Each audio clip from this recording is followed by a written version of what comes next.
વિદ્યાર્થી મિત્રો, ગયા લેક્ચરમાં આપણે વિકલનના કાર્ય નિયમો જોઈ ગયા, વિકલનની વ્યાખ્યા પણ જોઈ ગયા અને એના કાર્ય નિયમો.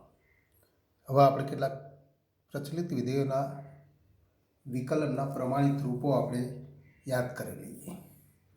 તો કેટલાક પ્રચલિત વિધેયોના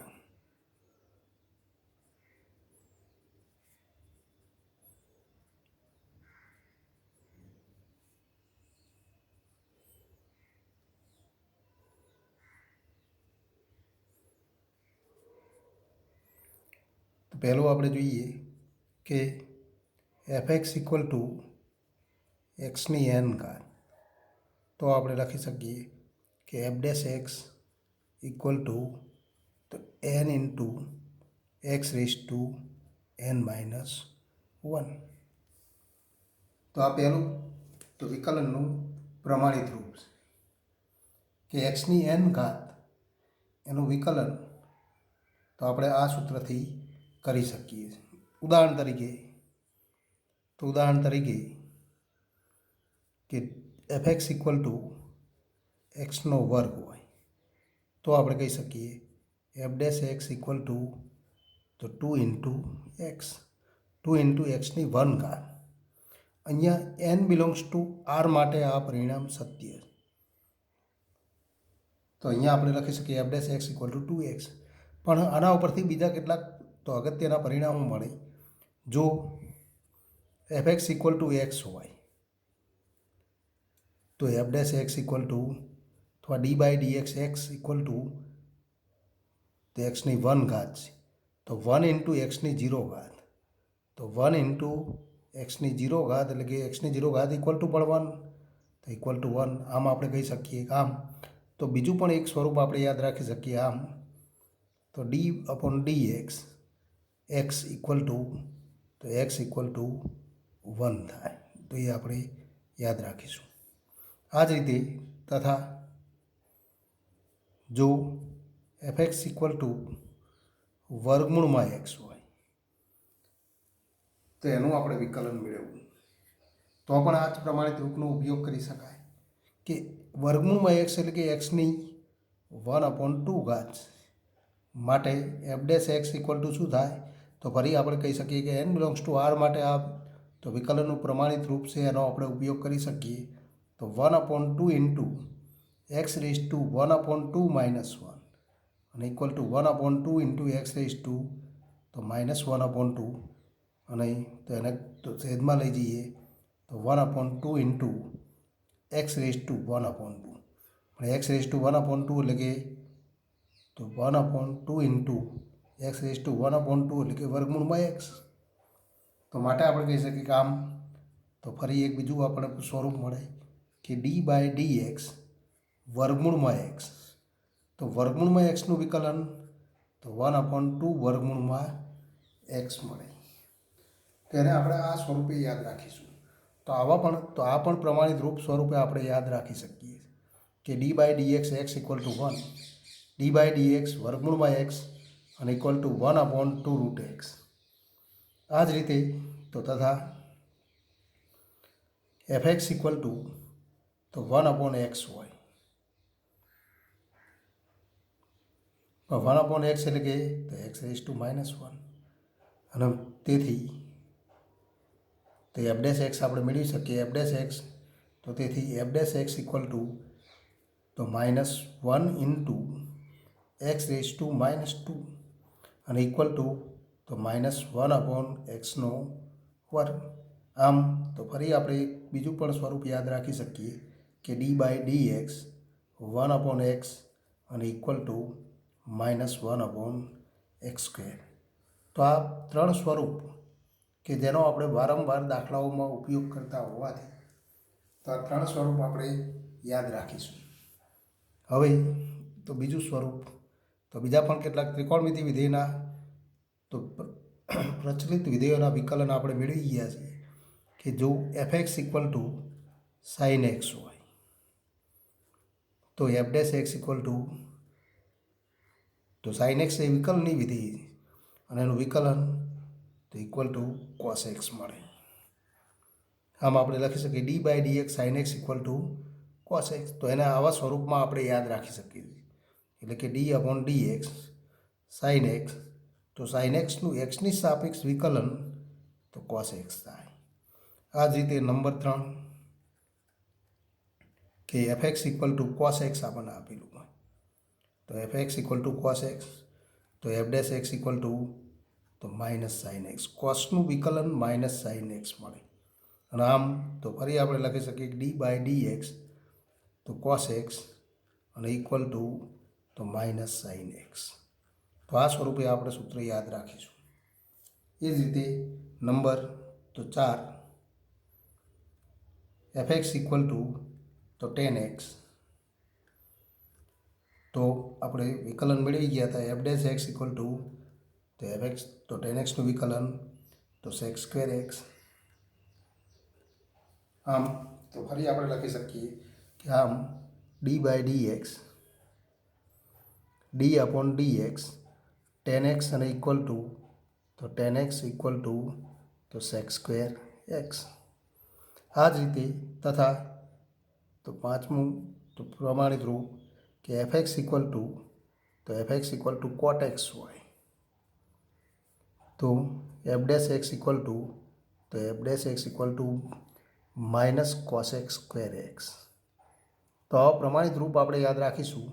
એટલે કે તો માટે તો d/dx cot x અને ઇક્વલ ટુ તો d/dx cot x minus cos x²x. છઠ્ઠું પ્રમાણિત રૂપ આપણે જોઈએ કે fx sec x આપણને આપેલું હોય.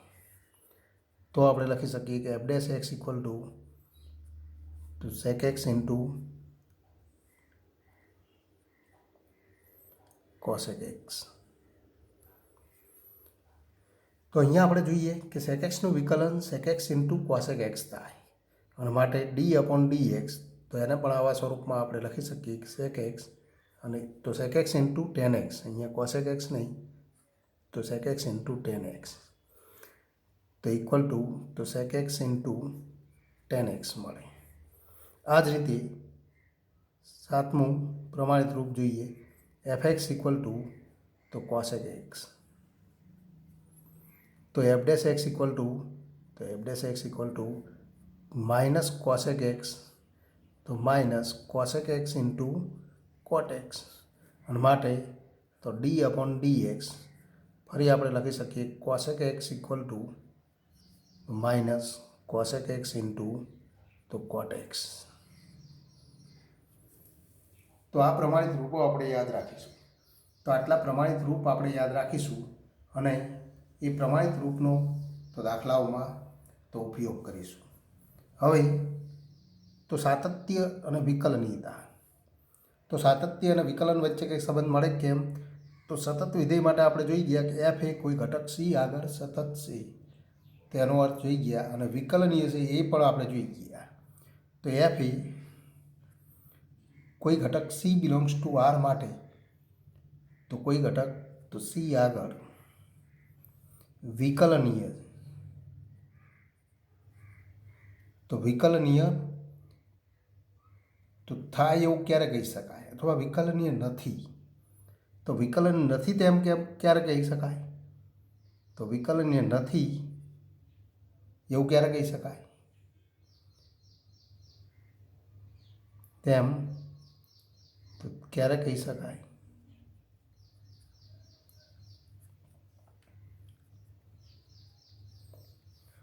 તો ઘટક c આગળ વિધેય fનું વિકલન f' અસ્તિત્વ ધરાવતું નથી.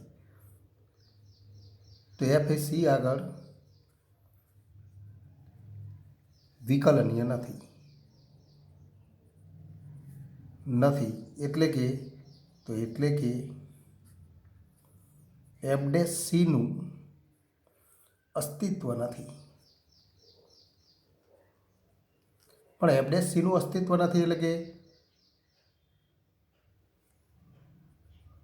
તો ફરી આપણે લખી શકીએ એટલે કે લિમિટ x ટેન્ડ્સ ટુ તો આ લક્ષનું અસ્તિત્વ નથી. Limit x tends to c f of આમ તો આપણે લખી શકીએ લિમિટ h ટેન્ડ્સ ટુ 0. અહીંયા આપણે તો limit h tends to 0 f of c plus h minus f of c upon h નું અસ્તિત્વ નથી, આ લક્ષનું અસ્તિત્વ નથી. તો આ લક્ષનું અસ્તિત્વ નથી એટલે કે તો ફરી આપણે લખી શકીએ કે એનો અર્થ કરો તો એટલે કે તો limit h tends to 0 plus f of c plus h minus f of c upon h અને limit h tends to 0 minus f of c plus h minus f of c upon h. તો બંને શાંત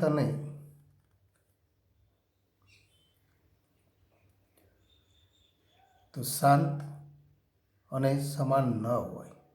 તો શાંત હોય અથવા બંને પૈકી કોઈ એક શાંત હોય કે ન હોય, અહીંયા આપણે કહી શકીએ કે બંનેનું અસ્તિત્વ હોય. આપણે સીધું લખી શકીએ કે બંનેનું અસ્તિત્વ હોય તથા તે જો બંને પૈકી કોઈ એકનું અસ્તિત્વ ન હોય તો પણ તો લક્ષ અસ્તિત્વ ધરાવે નહીં. એટલે કે આ બંનેનું અસ્તિત્વ ન હોય એમ આપણે લખીએ. અથવા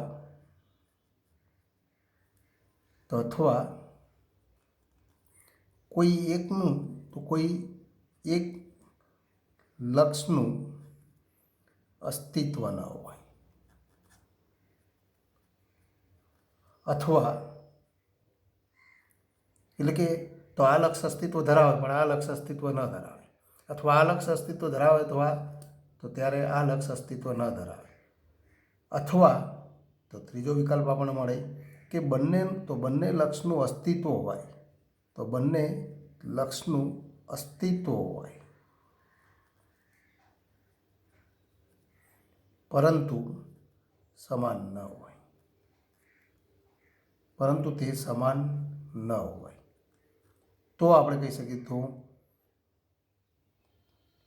તો એફ એ તો ઘટક સી આગળ તો એફ એ ઘટક સી આગળ વિકલનીય નથી. એનો અર્થ કે આ લક્ષનું અસ્તિત્વ ધરાવતું ન હોય. પણ એ અસ્તિત્વ ક્યારે ન ધરાવે તો બંને લક્ષ તો અસ્તિત્વ ન ધરાવતા હોય તો પણ એ લક્ષ અસ્તિત્વ ન ધરાવે. બેમાંથી કોઈ એક લક્ષનું અસ્તિત્વ ન હોય તો પણ લક્ષ અસ્તિત્વ ન ધરાવે. પણ બંને લક્ષ અસ્તિત્વ ધરાવે પણ એ સમાન ન હોય તો પણ તો ઘટક સી આગળ વિધેય એફનું લક્ષ આ વિધેયનું લક્ષ અસ્તિત્વ ધરાવતું ન હોય એટલે કે તો વિકલનીય ન થાય, એટલે કે એફ ડેશ સી ન મળે. તો આટલા પરિણામો મહત્ત્વના તો એ આપણે તો યોગ્ય રીતે સમજી લઈશું તથા તે યાદ રાખીશું. હવે આપણે કહી શકીએ કે એફ એ સી આગળ વિકલનીય છે એવું ક્યારે કહેવાય તો એફ એ સી આગળ વિકલનીય એટલે કે આપણે લખી શકીએ એફ ડેશ સીનું અસ્તિત્વ. એનો અર્થ કે આ બંને લક્ષનું અસ્તિત્વ હોય પણ F dash c equal to તો આપણે લખી શકીએ એટલે કે limit h tends to 0 f of c plus h minus f of c upon h નું અસ્તિત્વ.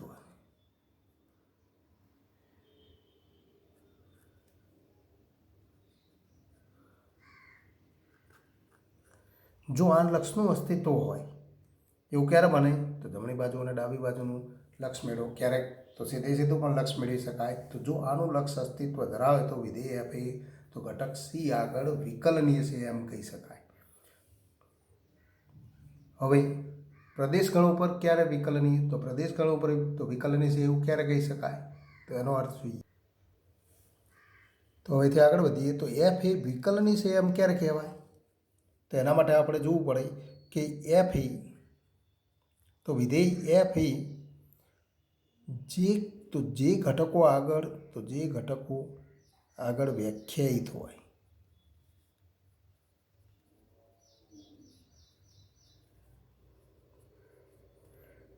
તે તમામ ઘટકો માટે તે તમામ ઘટકો આગળ એફ વિકલનીય પણ થાય.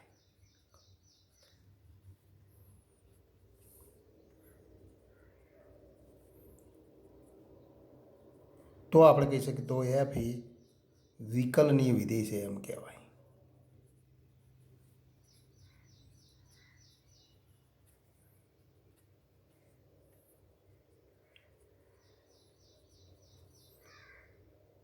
બીજું સ્વરૂપ એટલે કે અહીંયા આપણે જોઈએ કે આ તો આપણે તો જે ઘટકો આગળ વ્યાખ્યાયિત હોય પણ એ ઘટકોનો ગણ કયા સ્વરૂપનો છે એ પણ ધ્યાનમાં રાખવું પડે કે જો એફ એ જો વિધેય એફ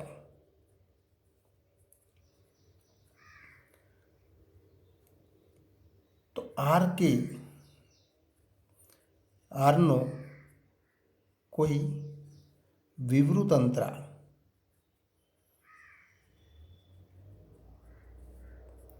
એ બી માટે તો એ બી પર વ્યાખ્યાયિત હોય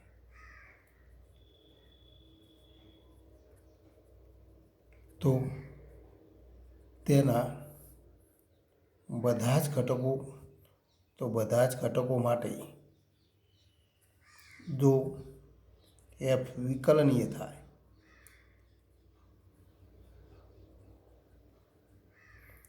તો એફ એ તેના પ્રદેશગણ પર વિકલનીય છે એમ કહી શકાય.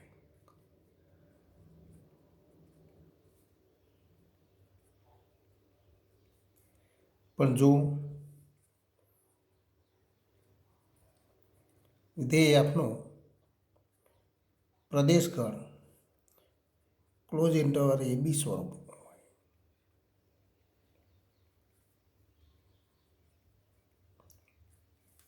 તો ત્યારે શું કહી શકાય? તો અહીંયા આપણે આવો પ્રશ્ન કરીએ છીએ કારણ કે ઓપન ઇન્ટરવલ એ બી અને આર જેવા તો પ્રદેશગણ માટે વિધેય એફના તો દરેક ઘટકો આગળ આપણે વિકલનની વ્યાખ્યામાં આપણે જોઈ ગયા તો એ વ્યાખ્યાથી જે લક્ષ અસ્તિત્વ ધરાવે એનો આપણે અર્થ કરી શકીએ.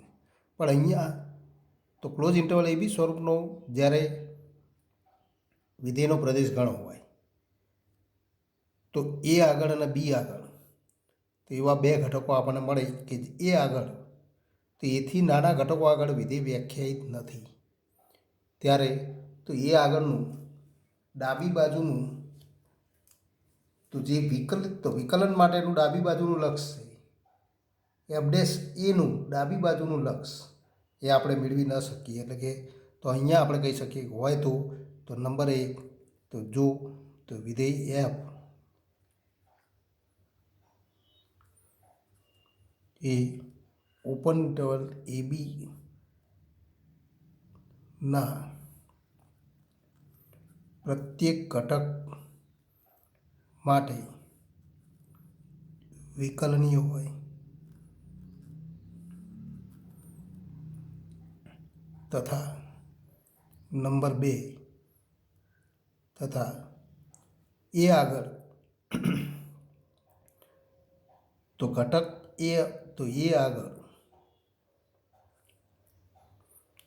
એ આગળ જમણી બાજુથી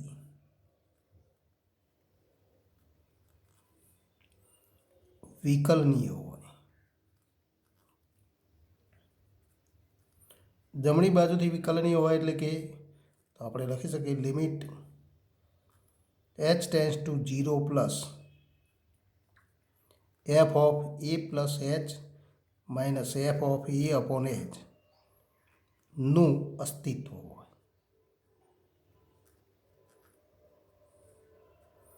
એ જ રીતે નંબર 3 તથા ઘટક બી માટે ડાબી બાજુથી વિકલનીય હોય.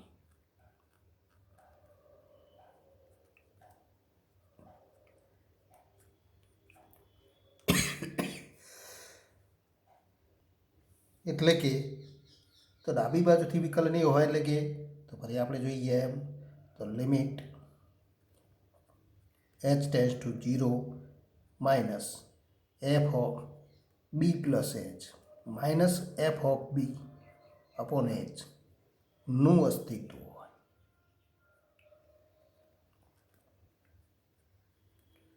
તો આપણે કહી શકીએ કે વિધેય એફ એ ક્લોઝ ઇન્ટરવલ એ બી, તો આ ત્રણ વિકલ્પનું પાલન થાય તો એફ એ તો ક્લોઝ ઇન્ટરવલ એ બી પર વિકલનીય છે એમ કહી શકાય.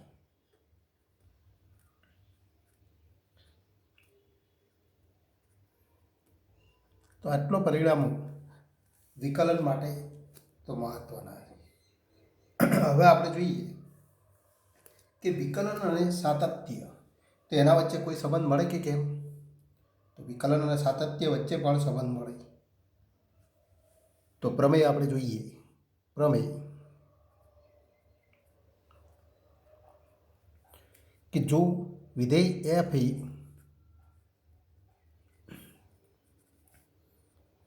કોઈ ઘટક સી આગળ, એ બિંદુ સી આગળ વિકલનીય વિધેય હોય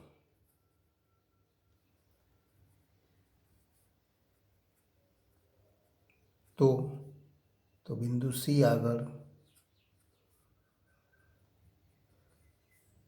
સતત પણ હોય.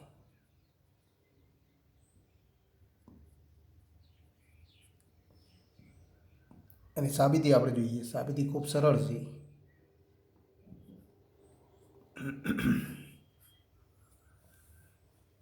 અહીંયા આપણને આપેલું છે કે વિધેય એફ એ બિંદુ સી આગળ વિકલનીય છે. તો અહીં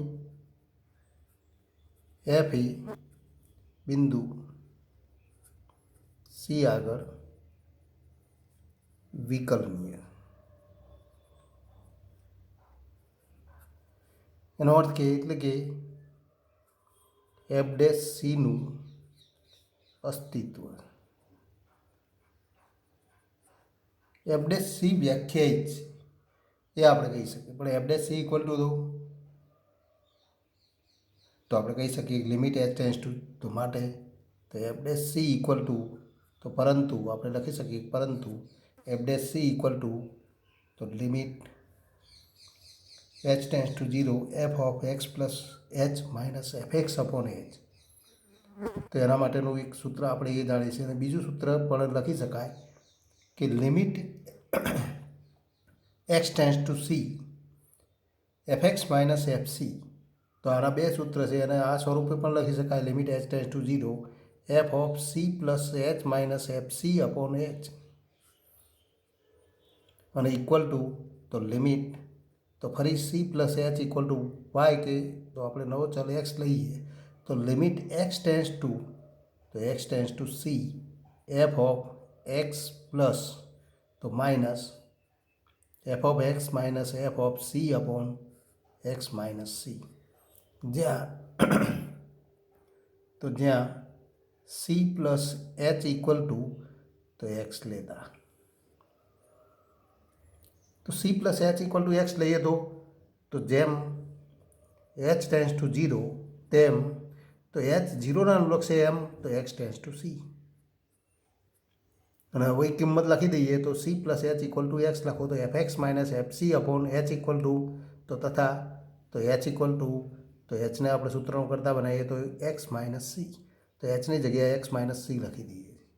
તો લક્ષના દાખલાઓમાં આપણે જોઈ ગયા હતા એ રીતે આપણે અહીંયા તો બીજું સૂત્ર મેળવી શકીએ. આ પણ વિકલન માટેનું સૂત્ર છે.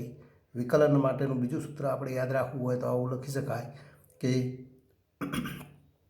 F dash c equal two limit x tends to c f x minus f c upon x minus C. એને ત્રીજા સ્વરૂપમાં પણ લખી શકાય F dash x equal two લખીએ તો લિમિટ તો એક્સની જગ્યાએ આપણે નવો ચલ લખીએ T tense to c F T minus f x upon તો ટી માઇનસ તો એક્સ. તો એ સ્વરૂપે પણ લખી શકાય. પણ અલગ અલગ વધારે પડતા સૂત્ર યાદ રાખવામાં ક્યારેક આપણને તો મુશ્કેલી થાય, તો માટે તો આ બીજું સૂત્ર આપણે આ સ્વરૂપે તો સમજીશું. હવે આપણે જોઈએ કે